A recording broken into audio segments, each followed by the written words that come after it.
ये श्रोता भगवान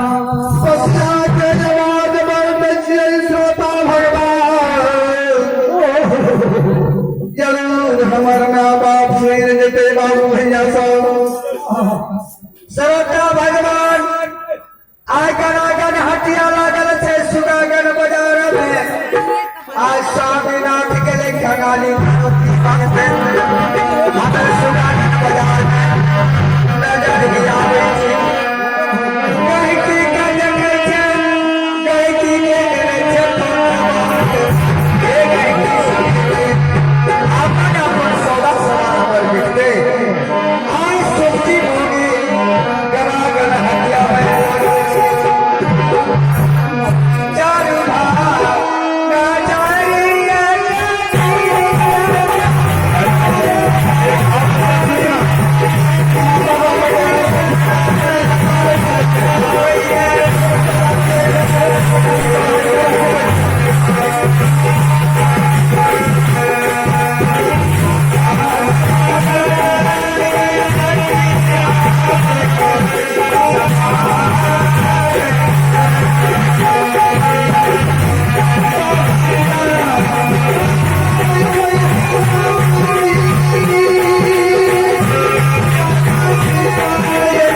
हे भगवान स्वामी गेले कराली क्या करबै सचमुच में लागे थी बसिया समर हमरे बेटा रंजीत बजा रही है हे भगवान विपद पर लई बेटा रंजीत के की जन खोई धन सुगर खुली गेले की सजी बगड़िया संग पिलो घंटा में हेर गेले आकी की सजी बगड़िया मार लखे की कर गिरह के खरियान खेल के कर गिरह के हाथ से अपना बेटा के मार लगे कोनी इन विपद बेटा रंजीत के पैर गेले से दुख सुन के बसिया बजा रहते मैया बाबा के विरोध गावे के ये दिया तू वो ये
समय गेले कथी के समय गेले अरे बच्चा के सबक नहीं सुने छियै तो बसिया के सबक सुने छै ना हमरा की भए गेल अरे लाके हमरा दिमाग आ टेंशन बढ़ गेले कथी के जे कोन बदखोद कोन सुबह खुल गेले समाज लोग ई जब बसिया के सबक हरिया सुने छै तो बसिया सुन के ना पूरा किलो उठै छै अरे लाके किलोल करे छै की करके हमरा बेटा रंजित के साथ भए गेले अच्छा की घर के हाथ मारलकै की सही बगरिया मारलकै जे दुख सुख के बसिया बजा के मैया बाबा के विरोध गावे छै बेटा रंजित हादानी के नाम सुने श्रोता भगवान सुनील चौधरी के तो चले के हमरा के बेटा 10 रुपया के दाने रे बाबू भैया साहब कोई बच्चा कोई पैसे लिया जिसने जो जान हो डाली जाता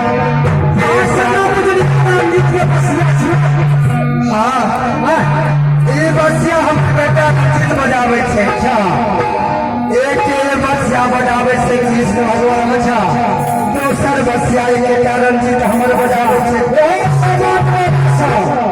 देखो अपना अपना सब अपन साथ है दुनिया में गिना छै अपना अपना धिया पुता के बसिया बना के ना जा सकै छै